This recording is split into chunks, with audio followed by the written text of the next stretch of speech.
Assalamualaikum warahmatullahi wabarakatuh. Saya Eka Yulia Wijayanti, CGP Rekognisi Angkatan 10. Pada kesempatan kali ini, saya akan melaksanakan aksi nyata modul 1.4 budaya positif dengan mendefinisikan pemahaman terhadap konsep-konsep kunci pada budaya positif serta berbagi praktik baik mengenai pengalaman dan pembelajaran yang telah saya dapatkan. Bismillahirrahmanirrahim. Assalamualaikum warahmatullahi wabarakatuh. Bismillah, alhamdulillah, la haula wala quwata illa billah. Amma ba'du. Teman-teman semua, Bapak Ibu guru dan karyawan SMA Negeri 3 Tegal, pada kesempatan hari ini izinkan saya Eka Yulia Wijayanti yang di hari ini saya bertugas sebagai CGP Rekognisi Angkatan 10. Saya mendapat amanah untuk mendefinisikan materi di modul 1.4 mengenai budaya positif. Mohon izin Bapak dan Ibu, di kegiatan kita kemungkinan minimal 1 jam ke depan kita akan bersama-sama menggali materi-materi inti di budaya positif, sekaligus nanti akan ada praktik baik yang akan dilakukan oleh saya dan Bapak dan Ibu semua. Di kegiatan kita hari ini, aksi nyata saya dalam diseminasi budaya positif ini adalah nanti saya akan memberikan sedikit informasi mengenai materi-materi inti dalam budaya positif. Selain itu saya juga akan brainstorming dengan Bapak dan Ibu. Tentu Bapak dan Ibu semuanya juga sudah pernah mendengar tentang budaya positif itu sendiri ya, gitu. Budaya positif sendiri pasti Bapak dan Ibu tidak asing ya. Maka mari bersama-sama kita kuatkan lagi mengenai materi-materi ini. Baik, Bapak dan Ibu, di agenda kita hari ini ada 4. Yang pertama ada pembukaan, lebih kurang nanti kita melakukannya selama 10 menit. Kemudian yang kedua adalah akan ada paparan materi. Mohon izin nanti saya akan sedikit memaparkan materi tentang budaya positif. Kemudian di agenda ketiga adalah praktik baik dari budaya positif itu sendiri yang pernah saya lakukan dan Bapak dan Ibu lakukan. Nanti bentuknya adalah brainstorming, kita akan diskusi mengenai hal tersebut. Terakhir adalah penutup, juga nanti ada bagian refleksinya yang akan dilakukan oleh Bapak dan Ibu serta kegiatan penutup lainnya. Baik, Bapak dan Ibu, mari kita hadir seutuhnya, atau teman-teman di guru penggerak menyebutkannya sebagai mindfulness. Jadi Bapak dan Ibu hadir utuh, sadar penuh bahwa di kegiatan kita bukan hanya sosok kita yang ada di sini, tetapi juga jiwa dan raga kita fokus kepada hal-hal tersebut yang akan kita bahas bersama. Mari Bapak Ibu kita tenangkan hati dan pikiran, mari kita arahkan semuanya, semua perhatian untuk fokus berkegiatan. Selain dari itu juga mari Bapak Ibu kita munculkan rasa ingin tahu. Rasa ingin tahu tersebut akan juga memunculkan rasa syukur, serta akan kemudian menghasilkan kebijaksanaan yang akan Bapak dan Ibu lakukan semua. Oke, sebagai pembukaan, mari bersama-sama kita menundukkan kepala seraya berdoa kepada Tuhan Yang Maha Esa. Semoga kegiatan kita hari ini berjalan lancar dan memberikan manfaat sebanyak-banyaknya. Berdoa, dipersilakan.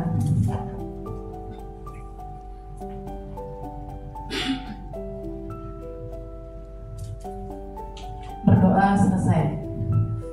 Baik Bapak dan Ibu, ini kan udah siang nih, biar tambah fresh lagi. Saya pengen lihat Bapak dan Ibu duduk senyaman-nyaman mungkin gitu, senyaman mungkin kayak gimana. Bapak dan Ibu duduknya senyaman mungkin kayak gimana coba? Oke, boleh sambil nyender, boleh sambil lalu, pokoknya yang nyaman Bapak Ibu. Oke, kita sedikit ice breaking dulu ya sebelum kegiatan. Kita ice breaking dulu. Bapak dan Ibu agak longgar dikit, mungkin kursinya boleh dimundurin dulu, biar kakinya, make sure kakinya Bapak Ibu bisa gerak ya. Oke, kita ada sedikit ice breaking, biar gak ngantuk. Biar gak ngantuk.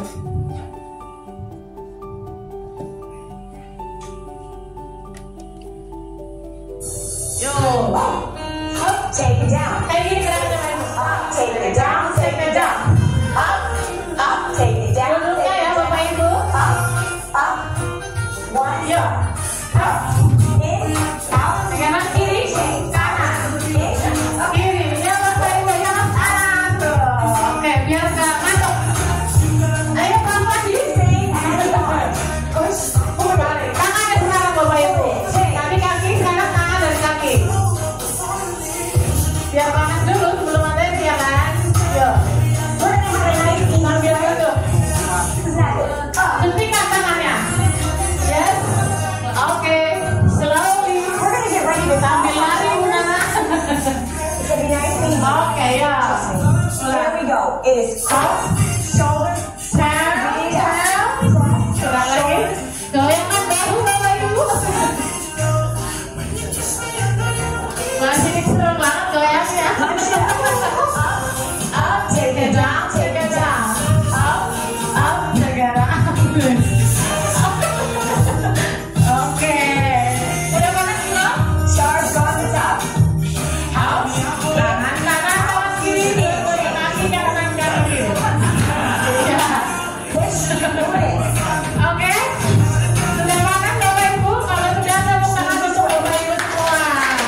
Work it.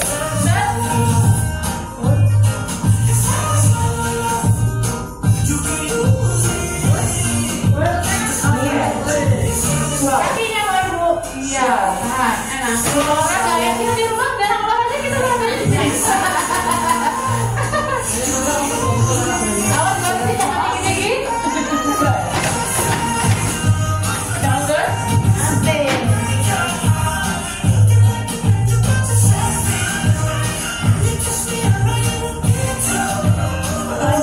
Oke, out. Sampai selesai sama ibu. Oke, ini paling seru. Biar nggak ngantuk. Oke, tepuk tangan untuk ibu semua. Terima kasih. Baik Bapak Ibu, udah panas, udah ini ya, udah seru lagi ya. Boleh sambil diminum Bapak Ibu. Baik Bapak Ibu, setelah kita sudah briefing, saya mohon izin menyampaikan tujuan pembelajaran kita hari ini. Jadi di tujuan pembelajaran kita hari ini adalah Bapak Ibu selaku peserta diseminasi dapat mendemonstrasikan pemahaman Bapak dan Ibu mengenai konsep-konsep integration positif melalui sajian materi yang akan saya berikan, juga atas pembelajaran dari penerapan pengalaman yang pernah kita semua dapatkan mengenai budaya positif ini. Oke, Bapak dan Ibu, mohon izin menyampaikan ini adalah salah satu atau beberapa kesepakatan kelas kita. Saya mohon kesepakatan dari Bapak dan Ibu, apabila ada yang perlu kita tambahkan boleh disampaikan, atau apabila nanti di sini ada yang dirasa kurang perlu kita abaikan atau kita hilangkan. Yang pertama adalah kita seperti tadi, kita mindfulness, kita fokus ya Bapak Ibu. Kita hadir untuk sadar penuh atas kegiatan kita hari ini. Kemudian apabila nanti Bapak dan Ibu ada yang perlu dikonfirmasi, Bapak dan Ibu boleh mengacungkan tangan. Setelah itu, mari kita sama-sama saling menghargai dengan tidak bersuara apabila salah satu yang lain sedang menyampaikan, gitu, oke? Kemudian ini Bapak dan Ibu, hari ini kegiatan kita akan ada sedang direkam, maka Bapak dan Ibu mohon untuk tidak merekam juga. Nanti apabila Bapak dan Ibu memerlukan informasi tambahan akan kami berikan juga mengenai informasi yang akan kita sampaikan bersama-sama. Ini adalah mari kita fokus. Kemudian Bapak dan Ibu boleh sambil mengingat-ingat apa yang disampaikan. Kemudian apa yang akan Bapak Ibu tanyakan boleh Bapak dan Ibu catat. Terakhir adalah kita akan tepat waktu ya Bapak Ibu. Semoga kita bisa sama-sama tepat waktu dari apa yang sudah saya sampaikan tadi. Sekitar minimal 1 jam gitu ya, semoga tidak melalar sampai 2 atau 3 jam. Begitu, ini adalah pengajuan kesepakatan kelas yang saya sampaikan. Menurut Bapak dan Ibu, apakah ada kesepakatan kelas lain yang perlu Bapak dan Ibu tambahkan atau ada yang perlu dihilangkan? Monggo. Apakah Bapak Ibu sepakat dengan kesepakatan kelas kita? Sepakat. Baik, terima kasih banyak. Bapak dan Ibu, berikut ini adalah skenario pembelajaran kita hari ini. Seperti yang sudah saya sampaikan tadi, ada 4: pembukaan, pemaparan materi, berbagi praktik baik, dan penutup. Ini tadi kita sudah lakukan selama 10 menit, sudah ada penyambutan dan ice breaking. Kemudian saya sudah menerangkan tentang tujuan dan pembuatan kesepakatan kelas kita tadi. Setelah ini saya akan memaparkan tentang konsep inti dari budaya positif selama lebih kurang 20 menit. Lanjut, kegiatan berikutnya adalah kita akan berbagi praktik baik dari saya maupun dari Bapak dan Ibu. Terakhir adalah penutupan dan foto bersama. Oke, Bapak Ibu, saya mau review dulu nih di PMM yang tentang budaya positif. Teman-teman di SMA 3, adakah yang sudah membaca modul pada topik budaya positif? Adakah yang pernah membaca? Oke, yang sudah pernah membaca boleh angkat tangan dulu Bapak Ibu. Ada yang pernah Bapak Ibu? Apa? Enggak. Ini judulnya review. Saya memastikan dulu ada berapa yang sudah pernah. Oke, Pak Mas Andi, Pak Bambang, ada lagi Pak Wandi, Bu Rini, Bu Eni, ada lagi budaya positif Bapak Ibu. Bu Arisi. Oke, ini bukan kita mau mereview bersama-sama ya Bapak Bapak dan Ibu, kita mau mereview bersama-sama. Berarti di sini sudah ada Bapak dan Ibu yang sudah pernah membaca budaya positif di PMM, ya? Oke, jadi nanti kita akan mereview. Jadi baik Bapak Ibu yang sudah maupun nanti ternyata yang belum, kita belajar bareng. Tadi Bu Enda menyampaikan sudah pernah tapi lupa kan ya, gitu. Kita ulas bareng-bareng lagi, review lagi, gitu ya. Oke, Bapak Ibu, di disiplin positif, di budaya positif ada yang namanya disiplin positif. Apa sih sebetulnya disiplin? Yang Bapak Ibu pahami disiplin itu apa? Ketaatan, kata Bapak Teh. Ada lagi? Terima kasih Bapak Teh. Banyak orang-orang yang taat adalah orang-orang yang disiplin gitu ya Bapak Teh. Mengikuti aturan kata Bapak. Benar, keteraturan. Itu ya disiplin positif. Kalau menurut ini kalau menurut orang luar sana yang kita sebut sebagai disiplin adalah belajar Bapak Ibu. Jadi ternyata disiplin itu artinya belajar. Di modul 1.4 budaya positif itu disiplin adalah belajar. Sementara disiplin positif adalah yang seperti Bapak dan Ibu sampaikan tadi mengenai hal-hal yang positif. Nah ini setelah ada yang tentang disiplin, ini ada nilai-nilai kebajikan universal. Bapak dan Ibu ada yang pernah dengar yang namanya nilai-nilai kebajikan universal? Nilai-nilai kebaikan ya Pak? Betul, nilai-nilai kebaikan universalnya apa Bapak Ibu? Menyeluruh secara umum. Jadi nilai-nilai kebaikan yang tidak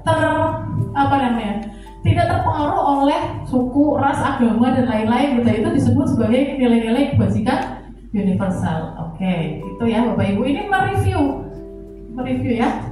Baik, yang kedua, nah ini nih Bapak Ibu sangat dekat dengan kita tentang budaya positif.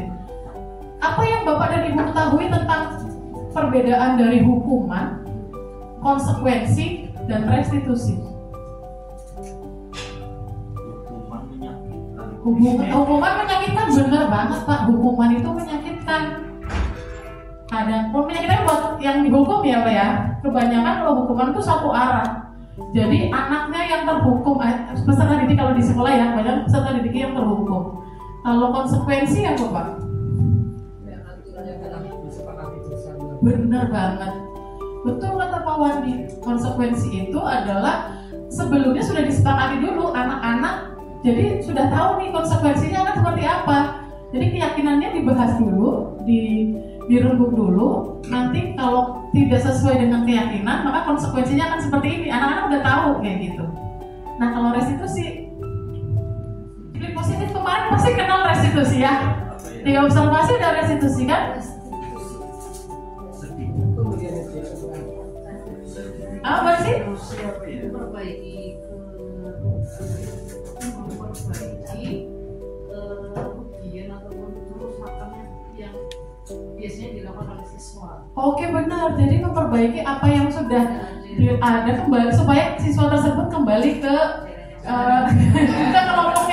kelompoknya lagi. Jadi maksudnya ke kelompoknya lagi adalah yang tadinya ada yang rusak apa supaya dia kembali ke kelompoknya lagi. Yang kemarin rusak apa bersama dengan gurunya, dia akan kolaboratif untuk kembali memperbaiki hubungan atau memperbaiki pola yang sudah ada sebelumnya. Nah, gitu Bapak dan Ibu, nanti akan kelihatan lagi di sini. Ini Bapak dan Ibu.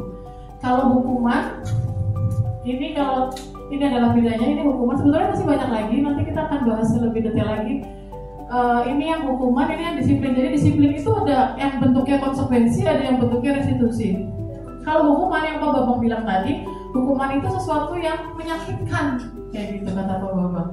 Nah ini sesuatu yang harus terjadi karena sudah dibahas sebelumnya. Nah kalau yang di sini adalah restitusi pilihan. Jadi anaknya kita tanyakan lagi, dia yang akan menentukan atau kembali ke keyakinan seperti apa yang sudah diyakini tentang kebajikan universal sebelumnya. Ya ini anak tidak nyaman. Dia tidak nyaman juga, tapi dalam jangka pendek. Jadi ini kan jangka panjang. Ini menguatkan. Kalau restitusi menguatkan. Kalau yang hukuman korban dia korban. Terus ini diabaikan, ini mendapatkan ganti. Murid tersakiti, murid dibuat tidak nyaman, ini mendapatkan penguatan bersama dengan gurunya. Bentuknya kolaboratif, seperti yang Bu Ende tadi bilang. Seperti itu. Ini yang sekarang dilakukan kita semua para guru adalah kita perlu merubah pemikiran kita.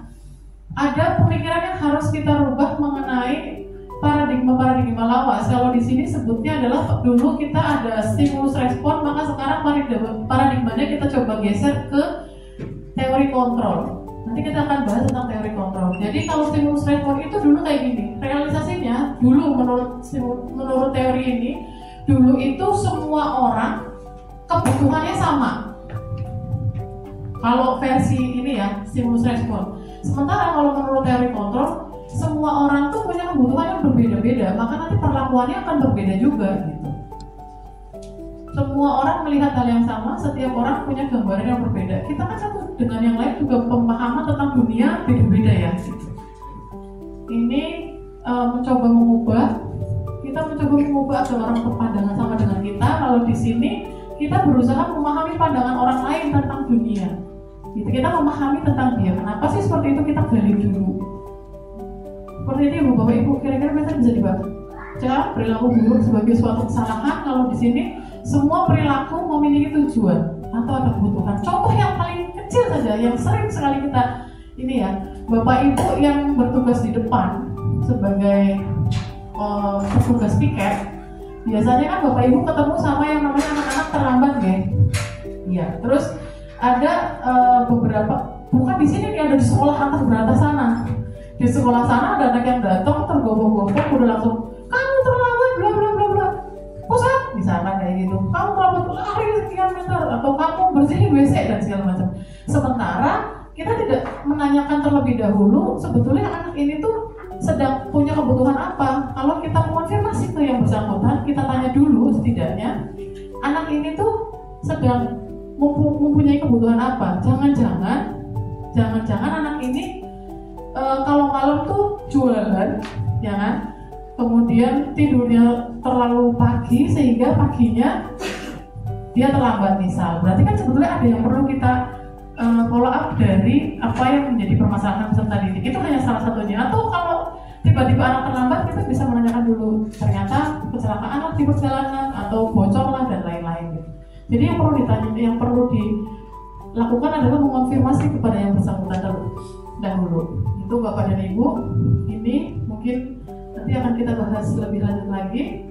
Itu adalah paradigmanya. Jadi paradigma yang sekarang adalah kita coba beralih ke paradigma dari yang stimulus respon kepada teori kontrol. Oke, Bapak dan Ibu, ini next ya Bapak Ibu, ini adalah bagaimana cara merumuskan keyakinan kelas. Saya yakin Bapak dan Ibu semuanya di sini sudah punya keyakinan kelas bersama anak-anak di kelas masing-masing. Adakah yang belum pernah membuat keyakinan kelas bersama siswanya? Boleh angkat tangan. Bapak Ibu boleh angkat tangan yang belum pernah menyusun keyakinan kelas. Boleh angkat tangan, gak apa-apa. Satu, oke. Pak Fandi, Pak Sudik, Pak Fateh, kata Pak Bambang karena P3K baru ya. Nah inilah perlunya kami mendiseminasikan ini supaya Bapak dan Ibu akan belajar banyak dari teman-teman yang sudah akan ada praktis. Belum katanya Pak. Nah itu teman-teman bertiga ini akan banyak belajar dari masing-masing yang lain. Kita akan ada praktik baik Pak, praktik baik mengenai perumusan keyakinan kelas. Bapak Ibu ada yang mau berbagi praktik baiknya tentang perumusan keyakinan kelasnya? Pasti katanya. Secara ini masih sedikit aja. Waktu masih di perumusan keyakinan kelas yang dilakukan Pak Sidik apa? Oh, ini contoh kan? Iya. Apa Pak? Sedikit aja Pak. Kita membuat kesepakatan dengan siswa, misalnya awal tentang kelas kita mulai dengan pelaksanaan bagi yang terlambat kita sepakati harus dengan bagaimana berapa masing-masing dan sebagainya. Kita nyatanya nanti disepakati bersama yang terbanyak itu apa. Aku ada yang duduk sih Pak. Itu nanti restitusi. Ada lanjutannya. Contoh saja. Itu contoh saja boleh. Kan banyak, masih banyak lagi yang akan kita bahas hari ini.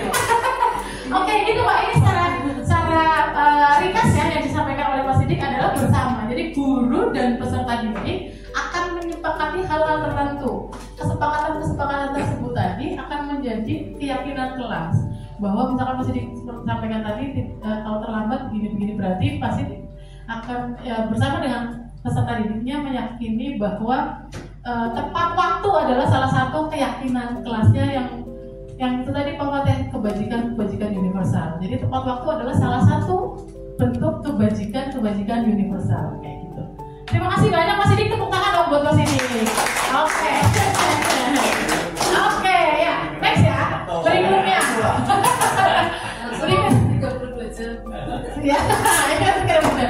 Berikutnya adalah apa yang Bapak dan Ibu pahami tentang kebutuhan dasar manusia. Masih ingat Bapak dan Ibu? Mbak ini masih ingat di budaya positif? Gak apa-apa.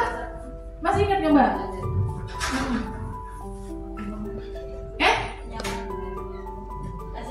Oke, untuk kenyamanan, benar Bu, untuk dimengerti, dipahami, kasih sayang kata Bu Rensi. Benar, ada 5 Bapak Ibu, apa aja? Kasih sayang tadi ya, cinta kasih kata Bu Rensi. Harga diri katanya. Apalagi Bapak Ibu yang pernah Mawandi kan seru nih udah baca nih, apalagi Mawandi. Oke. Kasih sayang kata Bu Waris. Iya, kasih sayang ya Allah, kasih sayang, kasih sayang.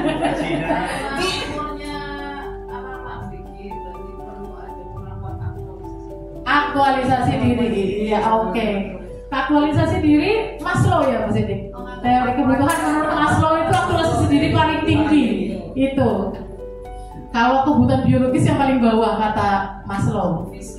Ya gitu. Nah ini nanti akan ada sedikit perbedaan menurut 1.4 di modulnya guru penggerak.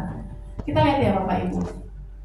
Nah ini adalah saya sedikit tentang keyakinan kelas dulu. Ini salah satu beberapa yang menjadi, kalau kesepakatan kan sepakat ABCD-nya disepakati dulu, maka kita runcikan ke dalam suatu bentuk keyakinan dari kebijakan-kebijakan universal. Ini hanya salah satu ada beberapa contohnya, dan keyakinan kelas yang berpijak pada kebajikan universal yang Bapak dan Ibu paling dekat sekarang ini adalah 6 dimensi profil belajar Pancasila. Itu udah paling dekat Bapak dan Ibu. Apa aja Bapak Ibu?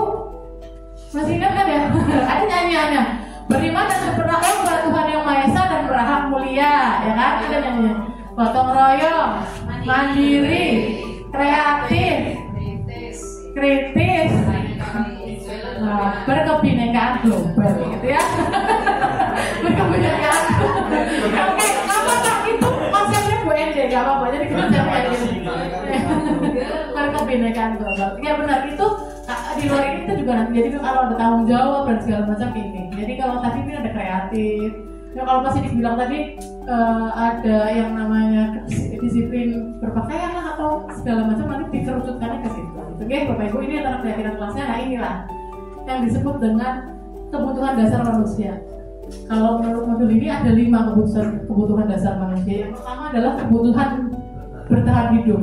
Ini nanti ada korelasinya yang saya sampaikan tadi tentang anak yang terlambat masuk ke sekolah.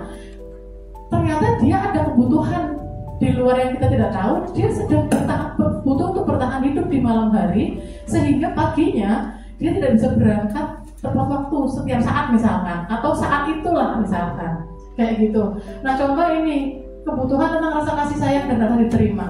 Anak di kelas kita, kok dia caper banget misalkan. Di kelas tuh bisa nyetirin kan, bisa disaper teman. Ternyata setelah kita gali, anak ini sedang membutuhkan kasih sayang, di rumahnya tidak dia dapatkan, sehingga dia mencari kasih sayangnya ke kita, orang tua di sekolahnya misalnya kayak gitu. Ini kesenangan, contohnya apa? Dulu kelasnya diurak-urak apa segala macam. Dia ternyata sedang butuh tentang kesenangan, kayak gitu. Contohnya ya Bapak dan Ibu, kebebasan. Anak pengennya belajar tidak di ruangan, dia pengennya belajarnya di luar kayak gitu. Jadi dia sedang butuh kebebasan. Kalau yang penguasaan tiba-tiba bapak kayak nyokapin padamu menurut aku gitu misalkan. Ternyata dia sedang butuh tentang penguasaan. Jadi ini adalah 5 kebutuhan dasar manusia yang memantik atau memicu perilaku-perilaku di berikutnya gitu. Jadi Bapak dan Ibu mari kita pahami setiap apa yang dilakukan anak. Kalau kita flashback ke pergeseran paradigma pemikiran kita adalah bahwa setiap anak ketika melakukan sesuatu pasti ada tujuannya, ada motifnya. Itu kayak Bapak Ibu ada 5 kebutuhan dasar manusia. Next Bapak Ibu, Sekarang adalah 5 posisi kontrol kita sebagai guru. 5 posisi kontrol dan langkah-langkah penerapan restitusi. Yang ini dulu 5 posisi kontrol. Ada yang masih ingat 5 posisi kontrol di modul modul disiplin positif? Oke. Manajerial, penghukum, teman, pemantau, manajer. Oke, ya. Kita bahas dulu 5 posisi kontrol. Yang pertama yang paling anak membuat tidak nyaman, ini kita bicara tentang gradasinya ya. Yang paling membuat anak tidak nyaman dulu adalah penghukum. Ya, Bapak. Jadi itu kontrol guru itu dia menghukum anak. Jadi dia penghukum, dia adalah penghukum. Oh, belum tanya apa-apa udah penghukum. Wah, terlambat orang usah ditakoni kayak gini, terus langsung beres-beres bersih, misalnya kayak gitu. Nah, yang kedua adalah membuat rasa bersalah. Contohnya kayak gimana Bapak Ibu? Guru yang sering membuat rasa bersalah anak-anaknya. Nah, itu gara-gara kamu. Iya. Jadi sebetulnya dia salah, tapi kita tuh sering kita tuh kalau kita adalah sebagai posisi ini ya, apa membuat rasa bersalah gitu. Itu tuh kayak gitu mojokin gimana caranya anak tuh kemudian dia akan berubah perilakunya, tapi kita mojokin dulu kayak gitu. Yang perbuatan salah belasah, ayolah apa namanya? Ini gara-gara kamu nih, bahkan gak dimarahin kepala sekolah nih kayak gitu. Padahal jadi mungkin sebetulnya saya yang nggak bisa kerja, tapi ini gara-gara kamu sih, saya jadi dimarahin pak guru, kayak dimarahin kepala sekolah kayak gitu. Adalah posisi kontrol guru sebagai pembuat rasa bersalah. Ada lagi tadi adalah teman. Kayak gimana contoh guru adalah teman? Hai guys, selamat datang. Jadi nggak peduli sama kesalahan anaknya loh. Atau kalau ayolah, kasihanilah Bu Eka, kamu berubahlah kayak gitu. Itu contoh posisi kontrol guru sebagai teman. Boleh kayak gitu ya. Itu adalah contohnya. Kemudian yang keempat adalah tadi apa Bu Aisy? Pemantau. Ya, pemantau. Pemantau itu contohnya gini, kayak di restitusi. Kalau yang di bagian restitusi, pemantau tuh kita balikinnya ke ini terus, ke apa namanya, ke keyakinan kelas kita. Benar tentang keyakinan kelas, tapi ke konsekuensinya. Kamu masih ingat nggak peraturannya? Kayak gitu. Peraturannya kan nggak boleh kayak gini-gini. Masih ingat dong kamu harusnya kamu gini-gini. Nah, itu bagian pemantau. Jadi fokusnya ke kamu nanti bakal dapat poin nih kayak gitu. Diingetinnya tentang peraturan-peraturan yang ada. Itu pemantau. Nah, yang nomor 3 terakhirnya adalah manajer. Nah, inilah ceritanya kalau di sini posisi kontrol yang paling bagus katanya adalah manajer.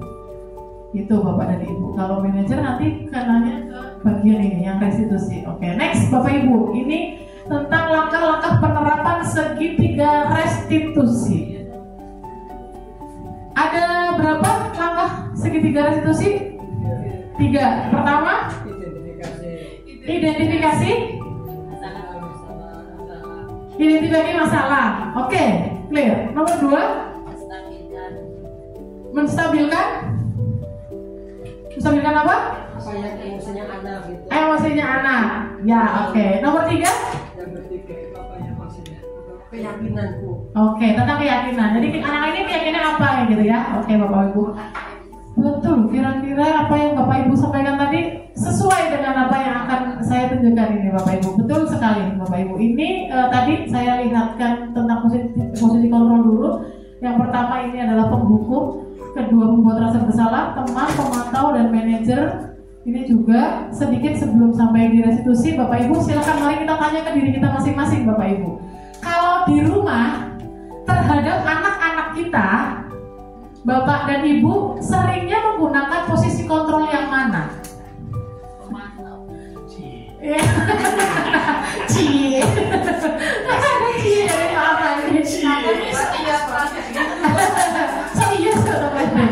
Di rumah Bu Arisi pemantau. Kalau di sekolah Bu Arisi iya. Gimana Bu? Menyesuaikan kondisi dan situasi. Iya.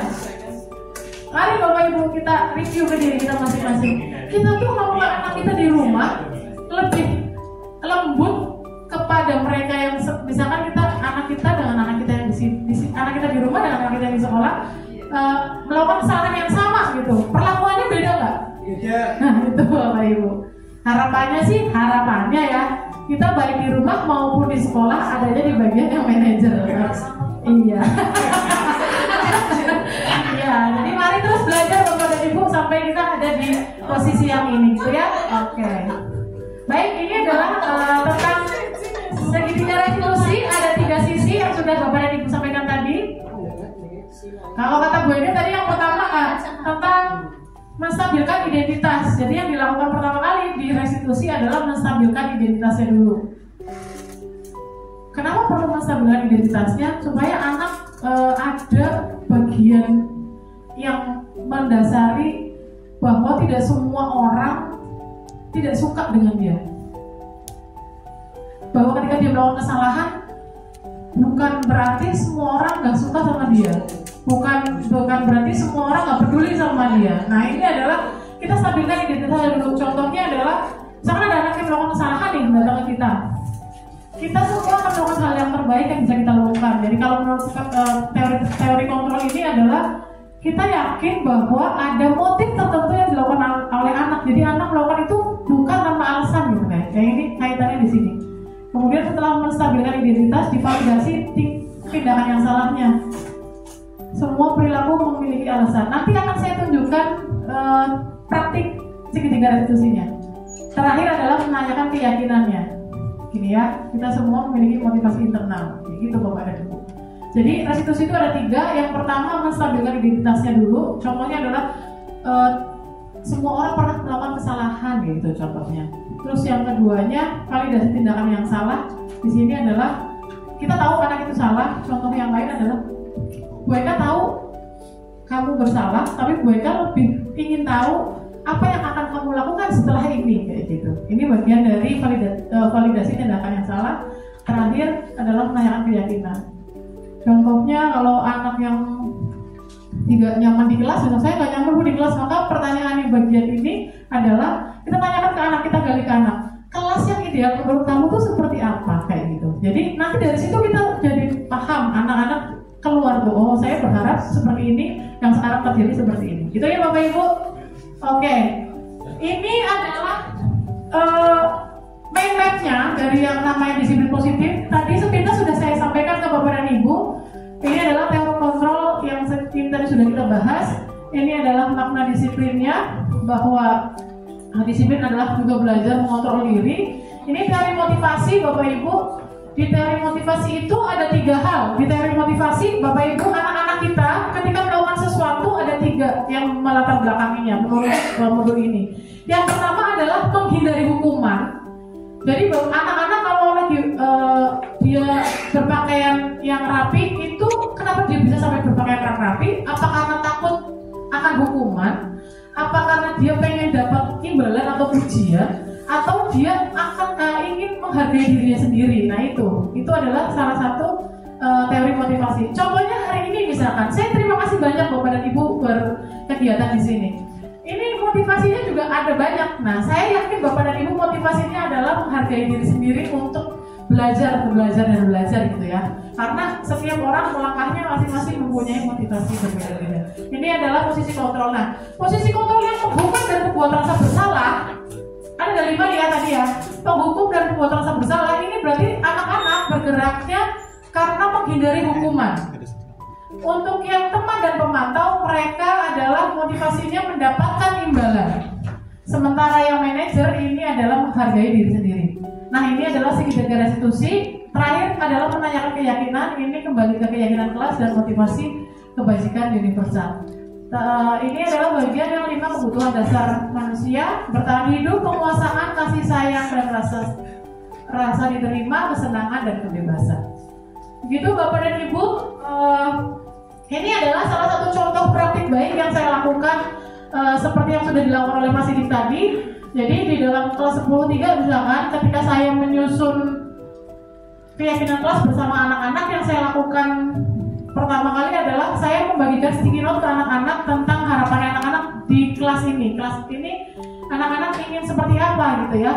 Maka di sticky note itu ditempelkan anak-anak satu dia berharapnya seperti apa. Setelah sudah membagikan, mereka mengumpulkan, kita tempelkan. Setelah itu pengurus kelas menandatangani kesepakatannya.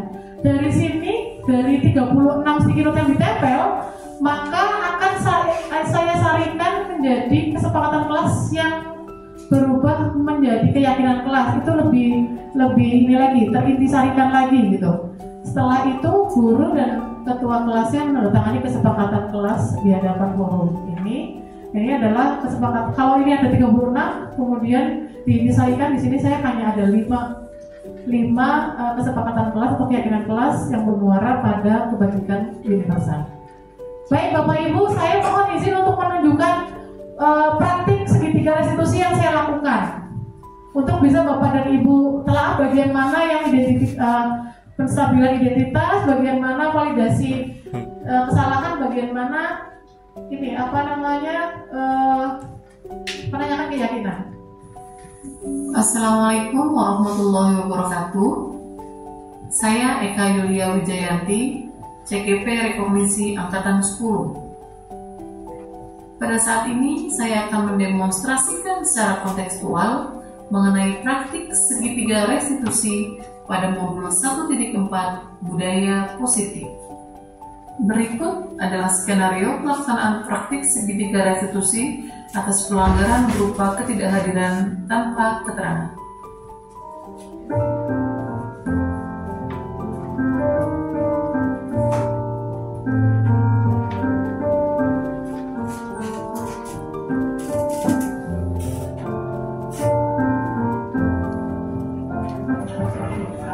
Assalamualaikum Bu Eda.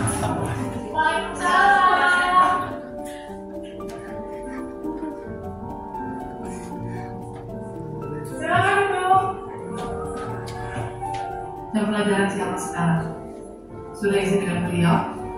Jam pelajaran bahasa Jawa.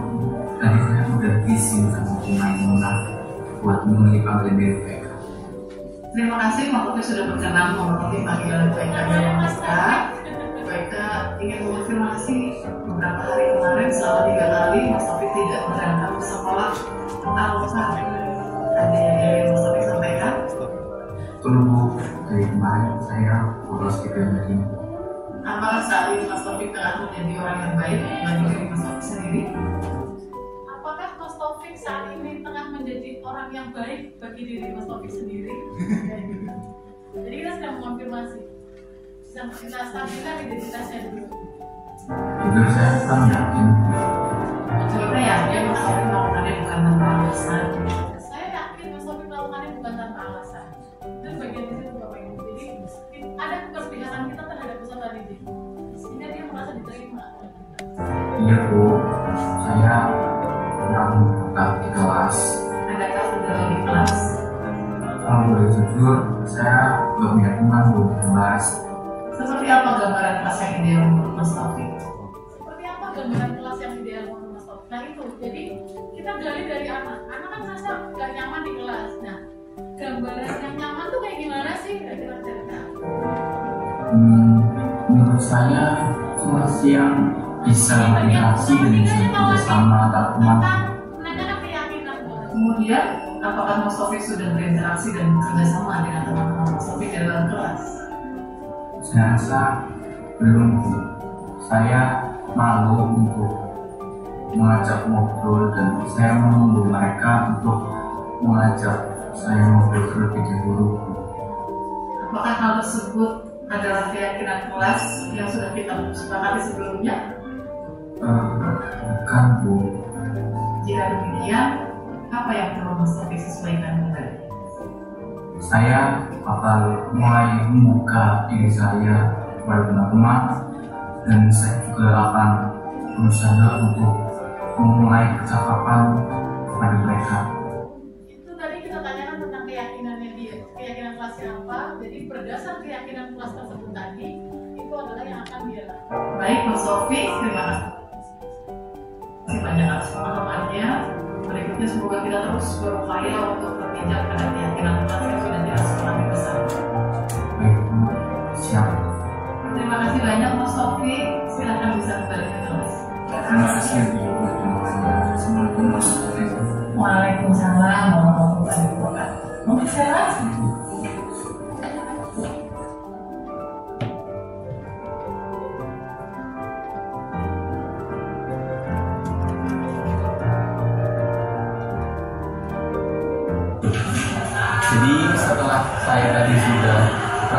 restitusi bersama BPK, saya merasa bahwa restitusi itu dapat menjadi alternatif baru untuk menggantikan hukum atau konsekuensi, karena restitusi itu lebih mendekatkan atau lebih mengutamakan kepada keyakinan kelas yang sudah kita setujui antara anak dan kelas, agar si anak diupayakan tidak mengulangi hal atau kesalahan yang sama. Dan menurut saya, restitusi adalah pilihan yang tepat apabila kita melihat bahwa anak masih perlu atau masih bisa untuk diubah. Terima kasih. Wassalamualaikum warahmatullahi wabarakatuh. Waalaikumsalam warahmatullahi wabarakatuh. Terima kasih.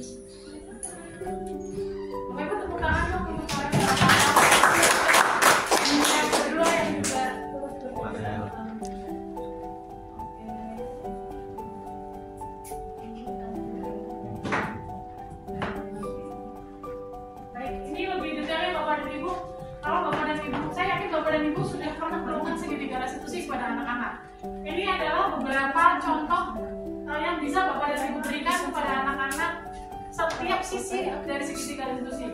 Kita akan bicara sisi yang pertama dulu tentang menstabilkan identitas. Sisi pertama di menstabilkan identitas adalah ini, berdasarkan prinsip bahwa membuat kesalahan adalah bagian dari proses pembelajaran. Jadi anak yang bersalah, dia sedang belajar untuk benar. Terus berperan menggeser identitas murid dari identitas gagal menjadi identitas sukses. Jadi kalau anak-anak kemarin datang dengan identitas yang gagal, kita hadir untuk membantu mereka bergeser ke identitas yang sukses. Jangan mengkritik murid yang sedang mengalami identitas gagal. Tugas kita adalah membantu mereka, memfasilitasi mereka untuk bergeser ke identitas yang sukses melalui ini penstabilan identitas di sisi satu. Ajuan pertanyaannya adalah contohnya kayak gini. Di bagian penstabilan identitas, contoh pertanyaannya adalah ini, membuat kesalahan adalah sesuatu yang wajar. WK atau masih dia juga pernah melakukan kesalahan gitu. Jadi anak jangan apa-apa udah kamu sih salah gini-gini. Cuma dia ada tahap berikutnya ya Bapak dan Ibu, bukan berarti salah adalah hal yang boleh-boleh saja gitu. Nanti di sisi berikutnya kita menguatkan lagi. Contoh lain di menstabilkan identitas adalah ini, manusia tidak ada yang sempurna, benar kan? Berarti kayak gitu. Nah, terus kita bisa memperbaiki masalah itu. Itu contohnya satu. Saya tidak menanyakan kesalahannya, itu yang saya bilang tadi. WK tidak tertarik dengan kesalahannya. Saya lebih tertarik dengan apa yang akan kamu lakukan setelah ini. Apa fokus kamu memperbaiki ke depannya? Oke, yang kelimanya adalah contohnya ini hanya contoh. Apakah saat ini kamu telah menjadi orang yang baik untuk dirimu sendiri? Nah itu tadi yang praktiknya kayak gitu. Apa kamu merasa? Nah kalau dia merasa saya belum, nah itu kan berarti dia adalah kita stabilkan dulu identitasnya dia. Itu adalah bagian sisi pertama segitiga restitusi, stabilitas identitas. Bentar saya isi jelasin surat itu.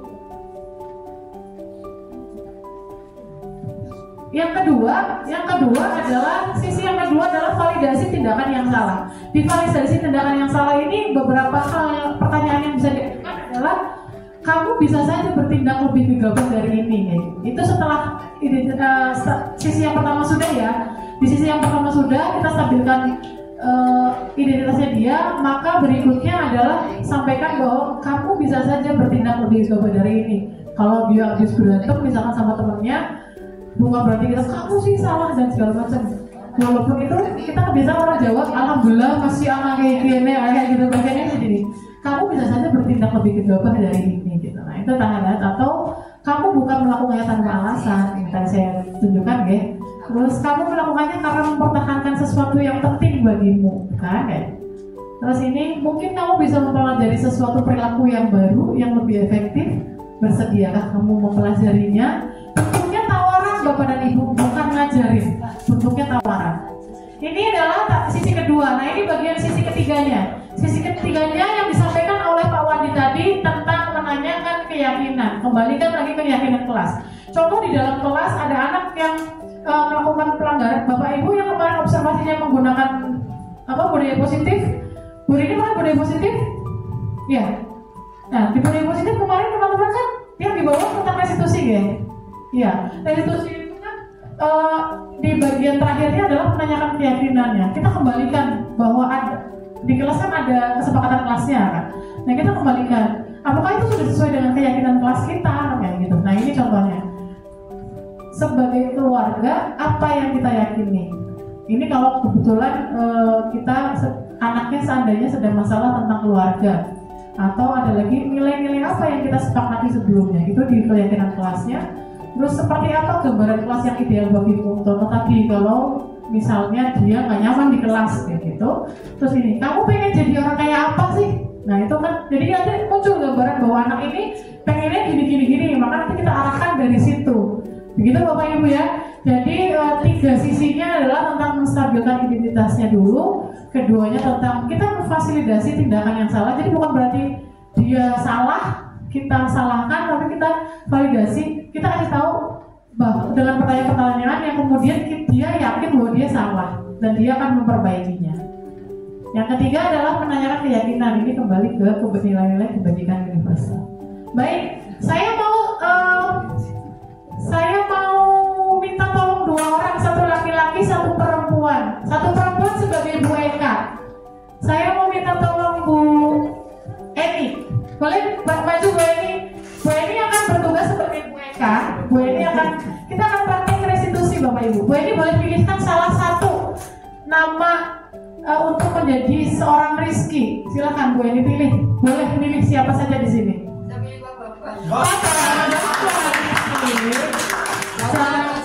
Oke, Bu Eka dengan Rizky silakan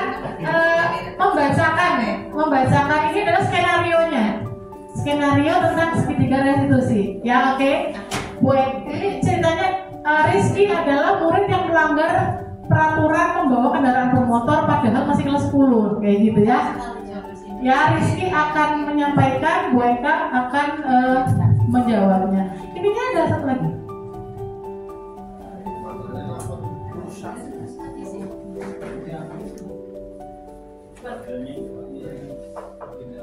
Oh, oke. Atau bergantian boleh. Bapak Ibu, kali kita perhatikan teman-teman akan mensimulasikan praktik segitiga restitusi. Silakan Bu Eka. Oh ya. Assalamualaikum Bu Eka. Waalaikumsalam warahmatullahi wabarakatuh. Silakan duduk Nak. Jam pelajaran siapa sekarang? Sudah izin kepada beliau? Jam pelajaran bahasa Perancis Bu. Tadi saya sudah izin dengan Madam tadi. Izin memenuhi panggilan dari Bu Eka ke ruang BK. Bu Eka sudah pernah membaca portofolio Rizky sebagai siswa berprestasi saat masuk ke sekolah ini. Dan kali ini kita bisa bertemu dan berbicara langsung. Hanya saja yang hendak kita bicarakan bukan perihal prestasi Rizky, melainkan tentang kejadian tadi pagi di parkiran belakang. Ada kejadian apa tadi pagi, Nas? Saya kena razia Bu. Tadi pagi untuk pertama kalinya saya bawa sepeda motor di sekolah. Sayangnya saya pas di parkiran belakang, petugas dari PKS kelas 11 dan kelas 12 mendapati saya membawa sepeda motor. Bu Eka kurang tertarik dengan kesalahanmu. Bu Eka lebih tertarik dengan fokusmu dalam memperbaiki masalah ini. Iya Bu, sebisa mungkin saya akan mengupayakan untuk tidak mengulanginya lagi. Bu Eka yakin Rizky bukan melakukannya tanpa suatu alasan tertentu. Betul Bu Eka, tadi pagi saya buru-buru ke sekolah, khawatir terlambat. Dari rumah tidak ada yang bisa mengantar. Biasanya saya diantar kakak, tapi karena kakak sibuk, jadi saya minta izin kepada orang tua untuk membawa motor sendiri. Saya sudah bisa bawa motor Bu keliling desa dan lapangan, tapi memang belum pernah ke jalan besar. Oh, jadi Rizky sudah bisa mengendarai sepeda motor, akan tetapi belum pernah berkendara di jalan besar. Kira-kira Rizky paham mengapa di sekolah kita ada keyakinan peraturan bagi siswa yang belum memiliki SIM untuk tidak membawa kendaraan bermotor ke sekolah? Paham Bu, karena jika usia masih di bawah 17 tahun, belum memiliki SIM dan KTP, secara psikologis belum matang, masih stabil emosional, belum bisa membuat keputusan secara tepat, termasuk dalam berkendara di jalan besar. Dikhawatirkan dapat menyebabkan kecelakaan dan merugikan diri sendiri serta orang lain.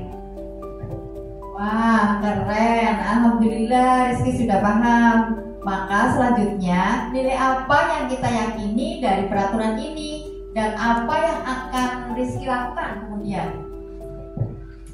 Saya akan lebih berhati-hati dan menjalankan keyakinan peraturan di sekolah kita bahwa kendaraan bermotor harus cukup umur dan dilengkapi dengan SIM dan STNK. Baik nak, peraturan dibuat bukan semata-mata untuk membatasi, tapi juga untuk memastikan bahwa peraturan ini benar, baik, dan pantas untuk dipatuhi. Bukan berarti Rizky dan siswa lainnya tidak boleh membawa kendaraan bermotor.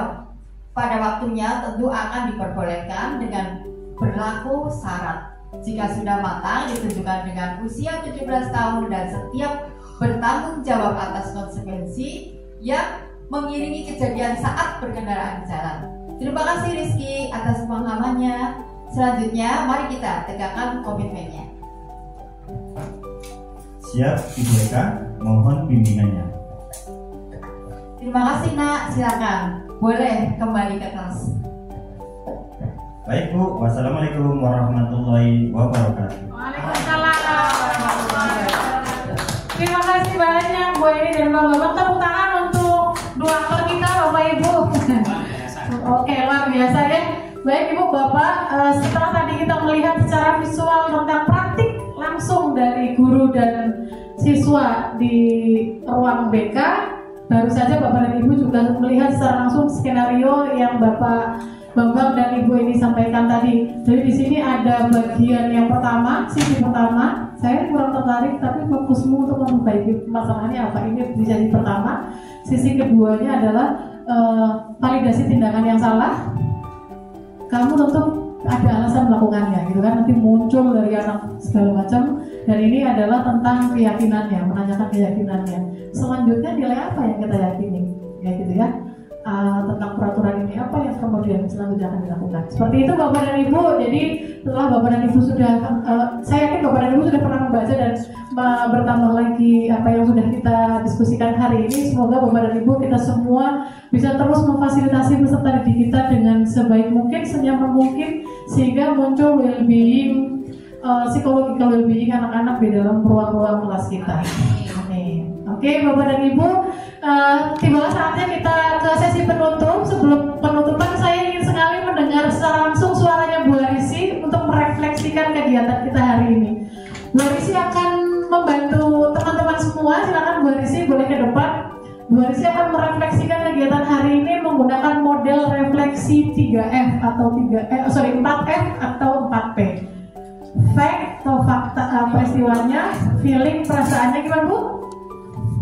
Oke, finding, satu-satu ini 4 ya, 1, 2, 3, 4. Terakhirnya yang 4 adalah future atau penerapan. Silakan Bu Arisi. Terima kasih Bu Eka. Assalamualaikum warahmatullahi wabarakatuh. Dari pelaksanaan diseminasi hari ini, peristiwa atau fact pada kegiatan diseminasi hari ini saya mendapatkan pengalaman lebih banyak lagi. Walaupun saya sudah pernah membaca, tapi dengan semakin belajar terus-menerus itu semakin menambah kita untuk belajar lebih banyak lagi. Terus perasaan hari ini saya merasa senang karena kita bisa belajar lagi bersama teman-teman di sini dengan belajar tadi menambah pengalaman kita. Pelajaran yang didapat hari ini, hal baru yang saya dapat tadi, kita semua sudah membuat tentang keyakinan kelas, tapi dengan kegiatan kita hari ini kita sudah berlatihnya bertambah WK. Jadi tidak hanya sekali 2 kali, tapi dengan adanya diseminasi ini belajar itu harus terus-menerus, tidak berhenti. Sudah melakukan sudah, tapi kita harus belajar secara terus-menerus. Penerapannya dari apa yang sudah kita dapat hari ini, kita akan menerapkan kepada anak-anak. Tidak berhenti pas kita belajar saja, tetapi untuk anak-anak, biar anak-anak merasa lebih. Oke, Terima kasih. Assalamualaikum warahmatullahi wabarakatuh. Terima kasih Bu Desi. Lebih kurang kayak gitu yang dirasakan Bapak dan Ibu? Iya, gitu ya Bapak dan Ibu. Jadi alhamdulillah semoga selama lebih kurang 1 jam lebih ini Bapak dan Ibu ada manfaat yang didapat dari kegiatan hari ini ya Bapak dan Ibu. Tadi Bapak dan Ibu sudah mendengar secara langsung tentang peristiwanya apa, perasaannya Bu Desi juga apa, pembelajaran sekaligus penerapannya. Jadi Bapak dan Ibu mari bersama-sama maju bersama, hebat semua Bapak dan Ibu. Apabila Bapak dan Ibu memerlukan informasi tambahan, kami semua siap untuk membersamai proses belajar Bapak dan Ibu semua. Baik, tibalah kita di penghujung acara. Mohon maaf untuk segala kekeliruan yang terjadi di kegiatan hari ini, untuk ketidaknyamanan dan lain-lain. Mohon dimaafkan Bapak dan Ibu. Semoga banyak manfaat yang kita bisa ambil di kegiatan hari ini. Terima kasih banyak. Sebelum kita tutup, mari kita foto bersama dulu Bapak dan Ibu. Bersama-sama kita di depan. Saya ucapkan terima kasih. Wassalamualaikum warahmatullahi wabarakatuh. Waalaikumsalam. Foto dulu Bapak Ibu, monggo. Ayo foto Bapak lagi. Aku video.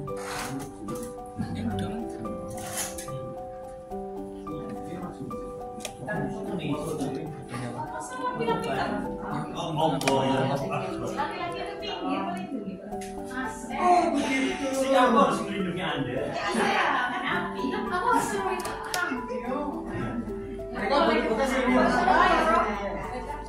Boleh diarahkan, Mas Farel boleh di ini ya? Boleh, aku pas kayak gini.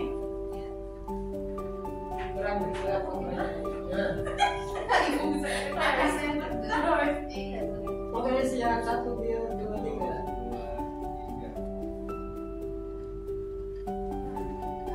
Silakan ayo, kasih aja. Boleh. Apa boleh? Kayak masih kayak gimana? Ini lagi kepala di bawah ini. Gini,